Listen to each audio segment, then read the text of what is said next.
ইনশাল্লাহ চলে আসব, এবং যে অবস্থায় আমার হোক আমি দেশের মানুষের কাছে আছি, মানুষের কাছে থাকবো। যত দূরেই থাকি আমার মন, আমার হৃদয় সবসময় ওই বাংলাদেশেই পড়ে আছে।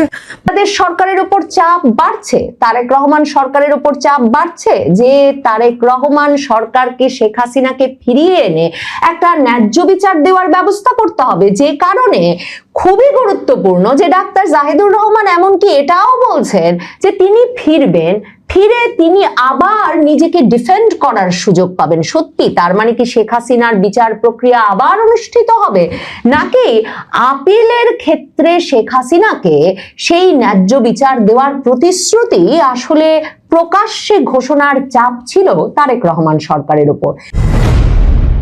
শেখ হাসিনা ভারতের শীর্ষস্থানীয় বাংলা এবং ইংরেজি পত্রিকাগুলো সাক্ষাৎকার দিয়ে মাথা উঁচু করে দ্রুত দেশে ফিরব এই ঘোষণা দেওয়ার পর বাংলাদেশে শেখ হাসিনা আওয়ামী লীগ বিরোধী আন্দোলনের প্রধান মুখদের মধ্যে, মানে যারা এখন একেবারে রাষ্ট্র ক্ষমতার কেন্দ্রে অবস্থিত, তাদের ভেতরে যে একটা বিরাট আলোড়ন তৈরি হয়েছে সেটা মোটামুটি তাদের প্রতিক্রিয়ায় স্পষ্ট বোঝা যাচ্ছে। সবচেয়ে বিস্ময়কর হচ্ছে যে এই আলোড়ন শুধুমাত্র এই অ্যাক্টিভিস্ট কিংবা শেখ হাসিনা সরকার পতনের পর যারা রাজনীতির কেন্দ্রে এসেছেন তারা নানা রকম প্রতিক্রিয়া সামাজিক যোগাযোগ মাধ্যমে দেখাচ্ছেন সেটুকু বলেই এই আলাপটা শেষ করা যায় না। কারণ সরকারের অত্যন্ত গুরুত্বপূর্ণ ব্যক্তি, প্রধানমন্ত্রী তারেক রহমানের ঘনিষ্ঠ সহচরদের একজন, তার তথ্য উপদেষ্টা ডাক্তার জাহিদুর রহমান, তিনি শেখ হাসিনা যেদিন এই ঘোষণা দিয়েছেন যে তিনি খুব শিগগিরই মাথা উঁচু করে দেশে ফিরবেন, সেদিন তথ্য মন্ত্রণালয়ের একটা প্রেস ব্রিফিং এ তথ্যমন্ত্রীকে পাশে রেখে বলে বসেছেন যে শেখ হাসিনা যদি বাংলাদেশে ফিরে আসেন তাহলে তারা শেখ হাসিনার প্রতিও ইনসাফ নিশ্চিত করবেন। মানে কারা তার কাছে বা তার সরকারের কাছে, তার প্রধানমন্ত্রীর কাছে এই প্রতিশ্রুতি চেয়েছে যে শেখ হাসিনা দেশে ফিরলে তারা ন্যায় বিচার ইনসাফ নিশ্চিত করবেন, এবং কেন যেদিন শেখ হাসিনা এই ঘোষণাটা দিলেন সেদিন প্রধানমন্ত্রী তারেক রহমানের এত ঘনিষ্ঠজন ডাক্তার জাহিদুর রহমান সরকারের তরফে এই আশ্বাস সংবাদ মাধ্যমের সামনে দেওয়া প্রয়োজন বোধ করলেন যে শেখ হাসিনার জন্য তারা ইনসাফ করবেন, এবং যদি আদালতের মুখোমুখি হওয়ার পর শেখ হাসিনার মৃত্যুদণ্ডের রায় পাল্টে যায় সেটাও তারা মানবেন। আবার অবশ্য বলেছেন মৃত্যুদণ্ড ইনসাফ বটে। শুনে আসি ডাক্তার জাহিদুর রহমান, প্রধানমন্ত্রী তারেক রহমানের তথ্য উপদেষ্টা, কি বললেন। তারপর আলাপ করা প্রয়োজন সবচেয়ে গুরুত্বপূর্ণ যে বিষয়টি, সেটি হচ্ছে কেন ডাক্তার জাহিদুর রহমান এমন কথা বললেন। একটা কথা আমরা খেয়াল রাখা দরকার, শেখ হাসিনাকে আমরা ক্ষমতা থেকে হটাতে চেয়েছি কারণ তিনি ইনসাফ করেন নাই। একটু মন দিয়ে খেয়াল করবো আমরা, পরবর্তী যে বাংলাদেশ তৈরি হয়েছে তার প্রধান উদ্দেশ্য হচ্ছে এখানে ইনসাফ থাকবে, এমনকি শত্রুর প্রতি ইনসাফ থাকবে, শেখ হাসিনার প্রতি আমাদের ইনসাফ থাকবে। শেখ হাসিনা যদি আসে বাংলাদেশে ফেরত, তাকে কোনো এক্সট্রা জুডিশিয়াল কিছু আমরা আসলে করব না। আমাদের কাছে প্রতিজ্ঞা কি, আমরা জুডিশিয়ালি করবো। ওনার বিচার হয়েছে, ওনাকে ডিফেন্ড করতে আবার দেওয়া হবে, তাতে তার মৃত্যুদণ্ডাদেশ যদি তিনি মুক্তি পান, টেকনিক্যালি বলছি, সেটা আমরা মানবো, আর যদি না হয় সেটা কার্যকর হবে। এটাই হচ্ছে ইনসাফ, কারণ মৃত্যুদণ্ড হওয়াও কিন্তু ইনসাফ, যে আমি আপনাকে প্রপার বিচারিক প্রক্রিয়ায় কাজটা করেছি। ডাক্তার জাহিদুর রহমান যে কথাটা বললেন তার মানে কি শেখ হাসিনার তরফে ভারত সরকারকে, মানে তাকে যারা আতিথ্য দিয়েছেন সেই সরকারকে কথা জানানো হয়েছে যে শেখ হাসিনা দেশে ফিরতে চান এবং আদালতে তার বিচারের মুখোমুখি হতে চান, মানে তার যে আইনি প্রক্রিয়া চলছে সেটার মুখোমুখি হতে চান।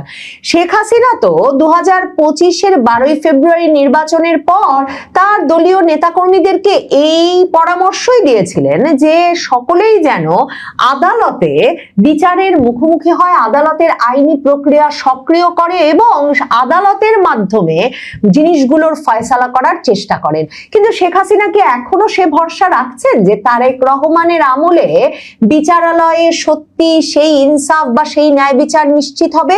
আওয়ামী লীগের অনেক ঘনিষ্ঠ সূত্র, মানে যারা আওয়ামী লীগের শেখ হাসিনা ঘনিষ্ঠ, সেই নেতৃবৃন্দের অনেকের কাছে যেমন শুনেছি, ভারতীয় সংবাদ মাধ্যমের অনেক সাংবাদিকের কাছেও, সিনিয়র সাংবাদিকদের কাছেও শুনেছি যে শেখ হাসিনা 2024-এ ভারত যাওয়ার পরে কয়েক দফায় ভারত সরকারকে বলেছেন যে তিনি বাংলাদেশে ফিরতে চান, তিনি কারাবরণ করতে চান, কিন্তু ভারত সরকারের তরফেও সেখানে এমনকি নিরাপত্তা উপদেষ্টা অজিত দোভালের নামও অনেকে বলেছেন যে এমনকি একেবারে ভারতের শীর্ষস্থানীয় কর্মকর্তাদের সবচেয়ে বড় শঙ্কা হচ্ছে এই যে শেখ হাসিনা বাংলাদেশে ফিরলে একদিকে যেমন বিচার বহির্ভূতভাবে তাকে হত্যা করা হতে পারে, মানে বাংলাদেশে 2024-এর আগস্টের পর থেকে যা ঘটেছে, গণভবনে যা ঘটেছে, জনস্রোত সৃষ্টি করে, মব সৃষ্টি করে শেখ হাসিনার একটা প্রকাশ্য বিচারের স্বপ্ন নাকি অনেকে দেখেছিলেন।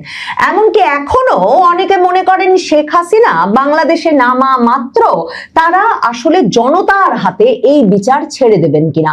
এছাড়া ভারত সরকার যা নিয়ে আসলে শঙ্কিত, আশঙ্কা প্রকাশ করেন সেটা হচ্ছে 1975 সালের 3রা নভেম্বর বাংলাদেশে কি ঘটেছে। বাংলাদেশে স্বাধীনতা যুদ্ধের শীর্ষ 4 নেতা তাজউদ্দিন আহমেদ, ক্যাপ্টেন মনসুর আলী, এইচ.এম. কামরুজ্জামান, সৈয়দ নজরুল ইসলাম, বঙ্গবন্ধুর ঘনিষ্ঠতম এই 4 সহচরকে 1975 সালের 3রা নভেম্বর ঢাকা কেন্দ্রীয় কারাগারে ঢুকে গুলি করে হত্যা করা হয়েছিল। কাজেই বাংলাদেশের বিচার ব্যবস্থার উপর কিংবা বাংলাদেশের বিচার যে একটা রাজনৈতিক বিচারে পরিণত হবে কিনা, পুরো ঘটনাটা আসলে একটা বিচার বহির্ভূত বিচারে পরিণত হবে কিনা, সেসব নিয়ে ভারত সহ আন্তর্জাতিক মহলের একটা বড় ধরনের উদ্বেগ আছে। দেখেন, যেই বিচারটা হয়ে গেছে আন্তর্জাতিক অপরাধ ট্রাইব্যুনালে, সেই বিচারটা যে ত্রুটিপূর্ণ ছিল সে কথা কিন্তু তখন হিউম্যান রাইটস ওয়াচ থেকে শুরু করে বিশ্বের শীর্ষস্থানীয় অনেকগুলো মানবাধিকার সংস্থা যেমন উল্লেখ করে বিবৃতি দিয়েছে, ঠিক তেমনি ভাবে সে সময় যুক্তরাজ্যের শীর্ষস্থানীয় আইনজীবীরা রীতিমতো চিঠি লিখে এ বিষয়ে উদ্বেগ প্রকাশ করেছেন যে কেন মূল অভিযুক্তকে তার অবস্থান ডিফেন্ড করার সুযোগ না দিয়ে এত বড় একটা বিচার কাজ সমাধা করে ফেলা হলো এবং এই অভিযুক্তকে মানে শেখ হাসিনাকে মৃত্যুদণ্ড পর্যন্ত দেওয়া হলো।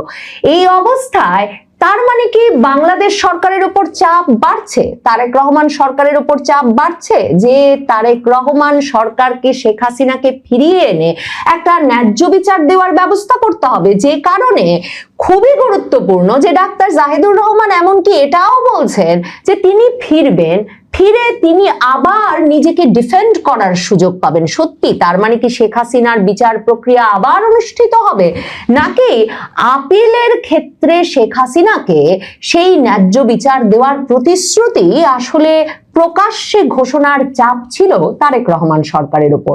শেখ হাসিনা সাক্ষাৎকারে তো মাথা উঁচু করে বাংলাদেশে ফেরার কথা বলেছেন তার নেতা কর্মী, লাখ লাখ নেতা কর্মী এই 2 বছর ধরে প্রায় ভয়াবহ নির্যাতনের মুখেও আওয়ামী লীগের রাজনীতিতেই বিশ্বাস রেখেছে। কাজেই সেই আদর্শিক নেতা কর্মীদের শক্তির উপরে ভর করেই তিনি বাংলাদেশকে একটা গণতান্ত্রিক প্রক্রিয়ায় ফিরিয়ে এনে খুব শিগগিরই ফিরবেন। কিন্তু দলীয় ফোরামগুলোতে শেখ হাসিনা কিন্তু বলছেন যে তিনি তো ফিরতে চান। এর আগে বলেছেন বিমান প্রস্তুত করতে বলেন, বিমান পাঠাতে বলেন, কারণ তিনি তো বাংলাদেশের রাষ্ট্রীয় বিমান, সশস্ত্র বাহিনীর বিমানে করেই ভারত গেছেন। কাজে এর আগে শেখ হাসিনা যেমন বলেছিলেন যে তাকে যেন বিমান পাঠানো হয়, এখন শেখ হাসিনা সম্প্রতি দলীয় ফোরামে সরাসরি বলেছেন যে বাংলাদেশ সরকারকে তো তার জন্য জেল প্রস্তুত করতে হবে, ফাঁসির মঞ্চ প্রস্তুত করতে হবে, সব প্রস্তুত তারা করুক, কারণ তিনি গিয়ে বিচারের মুখোমুখি হতে চান, তিনি গিয়ে আদালতের আইনি প্রক্রিয়ার মুখোমুখি হতে চান। শুনে আসি শেখ হাসিনা কি বলছেন এবং তারপর গুরুত্বপূর্ণ মনে করি শেখ হাসিনার এই বক্তব্যের সঙ্গে জাহিদুর রহমান কেন সংবাদ মাধ্যমে অমন একটা মন্তব্য করার প্রয়োজন বোধ করলেন, ইনসাফের প্রতিশ্রুতি দেওয়ার প্রয়োজন বোধ করলেন, সেটা মিলিয়ে দেখা। শেখ হাসিনা কি বলছেন? হ্যাঁ, আমাকে ফাঁসির হুকুম দিয়েছে, আমাকে একটা মামলা দিয়ে মিথ্যে অনেক শাস্তি দিয়েছে, আমি এটা পরোয়া করি না। আমি বলবো ঠিক আছে, জেলখানা রেডি করেন, ফাঁসির মঞ্চ রেডি করেন, আমি আসবো। তবে হ্যাঁ, ইউনূসের রাজত্ব সবাই দেখেছেন, তারেকের রাজত্ব কিছুদিন দেখেন কত আহ্লাদ করে যারা নিয়ে এসেছেন তারা একটু দেখেন যে কেমন চালায়। আমি সময় মতো ইনশাল্লাহ চলে আসব, এবং যে অবস্থায় আমার হোক আমি দেশের মানুষের কাছে আছি, মানুষের কাছে থাকবো। যত দূরেই থাকি আমার মন, আমার হৃদয় সবসময় ওই বাংলাদেশেই পড়ে আছে, বাংলাদেশের জনগণের কাছেই পড়ে আছে। বাংলাদেশের জনগণের জয় হবেই হবে। শুধু কি তথ্য উপদেষ্টা ডাক্তার জাহেদুর রহমান তথ্য মন্ত্রণালয়ে ঘর ভরা সাংবাদিকের সামনে ওই ব্রিফিং এ তথ্যমন্ত্রী জহিরুদ্দিন স্বপন বললেন, আমরা জানি যে কোনো ধরনের একটা অভিযোগের কিন্তু প্রথম পর্যায়ে অভিযোগ দায়ের করা হয়, তারপর ওটা একটা তদন্ত প্রক্রিয়ায় যায়, তারপর প্রসিকিউশন পর্যায়ে যায়, তারপর কিন্তু একটা লোক। প্রফেসর ইউনূসের দেশ ত্যাগে নিষেধাজ্ঞা জারি করার জন্য একটা রিট করা হয়েছিল আদালতে, সেই খবর নিয়ে আমরা আলোচনাও করেছিলাম। কিন্তু মজার ব্যাপার হচ্ছে এই রিটের পরিপ্রেক্ষিতে আদালত থেকে যে মানে মন্তব্য এসেছে, সেই মন্তব্য শুনলে আপনি হয়তো ভুলে যেতে পারেন যে এখন বিএনপি সরকার ক্ষমতায় রয়েছে। আপনার হয়তো মনে হতে পারে এখনো প্রফেসর ইউনূসই প্রধান উপদেষ্টা এবং তার যে উপদেষ্টা পরিষদ এবং সাঙ্গপাঙ্গ সবাই মহা ক্ষমতাধর অবস্থাতেই রয়েছে, এবং কোনো না কোনো মেটিকুলাস ডিজাইন এখনো অব্যাহত রয়েছে। প্রফেসর ইউনূসকে দেশ ত্যাগে কেন নিষেধাজ্ঞা জারি করা হবে? কি প্রয়োজন? তিনি কি পালিয়ে যাবেন? তিনি কি পালিয়ে যাওয়ার লোক? তাকে দেশ ত্যাগে নিষেধাজ্ঞা দেওয়ার কোনো মানেই হয় না। এরকম বক্তব্য যদি আমরা শুনি তাহলে কেমন লাগবে আপনার কাছে? চলুন একটু জেনে দেখি আদালত কি বক্তব্য দিলেন। আদালতের বক্তব্য নিয়ে তো আর সমালোচনা করার অপশন নেই।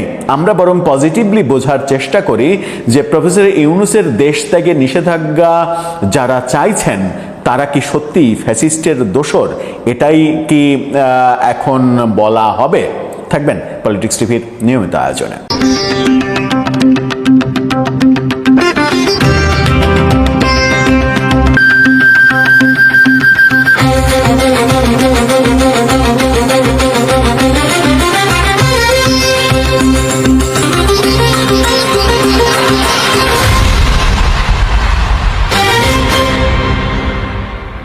দর্শক, বলছিলাম প্রফেসর ইউনূসের দেশ ত্যাগে নিষেধাজ্ঞা, তিনি সহ তার মানে সব মিলিয়ে 24 উপদেষ্টার বিরুদ্ধে দেশ ত্যাগের নিষেধাজ্ঞা জারি করে যা মানে রিট করা হয়েছিল জারি করার জন্য, যার মধ্যে তার প্রেস সেক্রেটারি শফিকুল আলমও আছেন।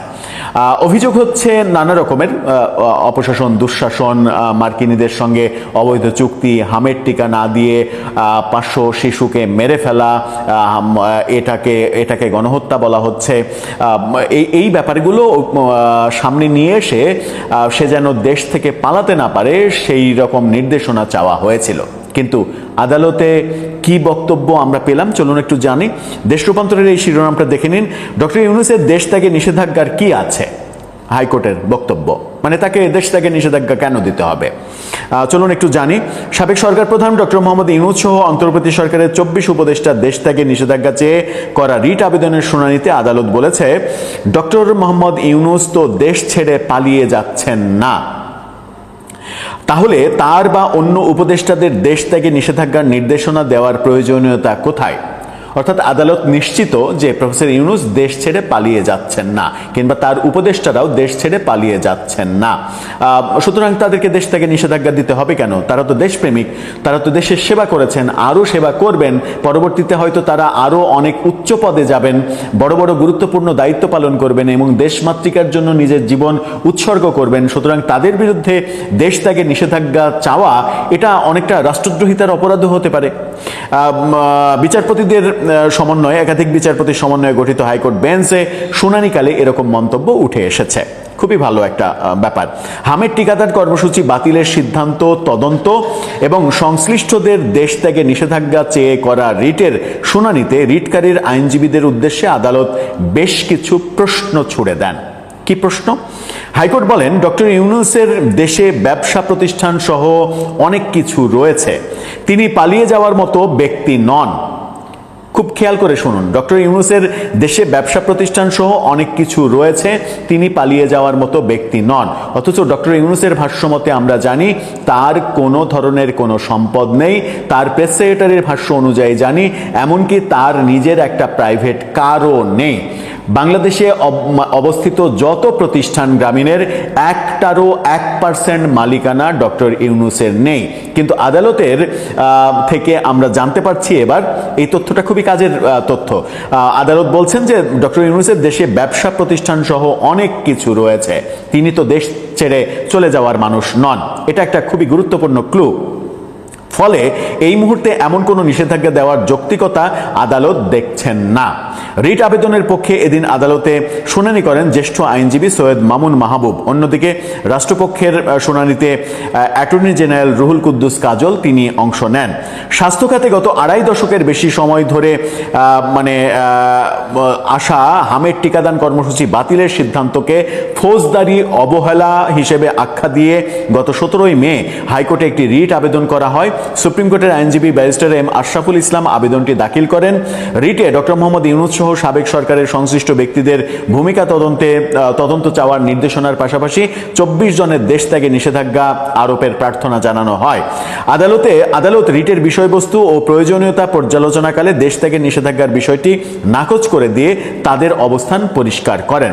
দেশের স্বাস্থ্য খাতের গুরুত্বপূর্ণ একটি কর্মসূচি বাতিলের নেপথ্যে কোনো অবহেলা ছিল কি না তা নিয়ে তদন্তের দাবিটি এখনো আদালতের বিবেচনাধীন রয়েছে। খুবই স্পষ্ট আদালত থেকে যেহেতু আমরা এই বক্তব্যটা শুনেছি যে প্রফেসর ইউনূসের দেশে বহু ব্যবসা প্রতিষ্ঠান সহ অনেক কিছু রয়েছেন, সুতরাং তিনি দেশ ছেড়ে চলে যাবেন কেন? তার মানে বাংলাদেশে প্রফেসর ইউনূসের বহু সম্পদ রয়েছে, বহু ব্যবসা প্রতিষ্ঠান রয়েছে। এখন বিনীতভাবে কেউ যদি প্রশ্ন করে যে এসালম গ্রুপের চাইতে বেশি অর্থ সম্পদ কি প্রফেসর ইউনূসের রয়েছে? এসালম গ্রুপের মালিক কেন দেশ ছেড়ে পালিয়ে গেলেন? কিংবা বহু ব্যবসায়ী দেশ ছেড়ে পালিয়ে গেছেন, তাদের ব্যবসা প্রতিষ্ঠান বাংলাদেশে আছে, বহু ব্যবসায়ী দেশ ছেড়ে পালিয়ে গেছেন। এমনকি বাংলাদেশের জায়ান্ট ব্যবসায়ী সালমান এফ রহমান তিনিও দেশ ছেড়ে পালিয়ে যাওয়ার সময় আইন শৃঙ্খলা রক্ষাকারী বাহিনীর হাতে ধরা পড়েছিলেন। তিনি দেশ ছেড়ে পালাচ্ছিলেন কেন? তার তো দেশে অনেক সম্পত্তি, বেক্সিমকো গ্রুপের দেশের একটা বড় অংশই তো বেক্সিমকো গ্রুপের সম্পদ, তো সেটা ছেড়ে তিনি পালাচ্ছিলেন কেন? এরকম প্রশ্ন যদি বিনীতভাবে আদালতে কেউ করেন, আমি জানি না যে আইনজীবীরা সেই প্রশ্ন করেছেন কিনা, তবে একটা খুবই ভালো জিনিস হয়েছে, সেটা হচ্ছে যে আদালত থেকে একটা ব্যাপার স্পষ্ট হয়েছে যে প্রফেসর ইউনূস কখনো দেশবিরোধী কোনো কর্মকাণ্ড করবেন না, দেশ ছেড়ে পালিয়ে যাবেন না, এবং দেশ ছেড়ে পালিয়ে তিনি যাবেন না কারণ দেশে তার অনেক কিছু রয়েছে। সুতরাং তার বিরুদ্ধে দেশ ত্যাগে নিষেধাজ্ঞা চাওয়া এটা একটা অপরাধ। এটা এমনও হতে পারে যে এটা কখনো কখনো যদি অন্য কেউ আবার রিট করে যে এরকম আবেদন জানানো কেন দোষদ্রোহিতা হবে না, এই মর্মে রুল জারি করা হোক, এরকম চাওয়া যদি কেউ আদালতে পেশ করেন, তখন আদালত কি এরকম কোনো নির্দেশনা দেবেন যে প্রফেসর ইউনূসের দেশ ত্যাগে নিষেধাজ্ঞা চাওয়া এটা রাষ্ট্রদ্রোহিতার অপরাধ হিসেবে বিবেচনা করবেন তারা, কিংবা সরকারের প্রতি রুল জারি করবেন যে এটাকে কেন রাষ্ট্রদ্রোহিতার অপরাধ হিসেবে দেখা হবে না, তার জবাব দেন? দর্শক, আপনার কাছে সেই প্রশ্ন, উত্তর জানিয়ে লিখতে পারেন আমাদের কমেন্ট বক্সে। তবে উত্তর জানানোর সময় অবশ্যই খেয়াল রাখবেন যে মহামান্য আদালত যেহেতু সিদ্ধান্তটা দিয়েছেন সেটা নিয়ে আমরা আমাদের প্রশ্ন থাকতে পারে, আমাদের জিজ্ঞাসা থাকতে পারে, কিন্তু কোনোভাবেই আদালতের সিদ্ধান্তকে অবজ্ঞা করা যাবে না। আদালত যেটা দিয়েছেন সেটা তার বিজ্ঞতার পরিচয় হিসেবেই দিয়েছেন এবং অসাধারণ একটা তথ্য সামনে নিয়ে এসেছেন যে প্রফেসর ইউনূসের বহু অর্থ সম্পদ, ব্যবসা প্রতিষ্ঠান এটা বাংলাদেশে আছে। পরবর্তীতে হয়তো এই ইনফরমেশনটা অন্য কোনো ক্ষেত্রে কাজে লাগতেও পারে। জানিয়ে লিখুন আমাদের কমেন্ট বক্সে।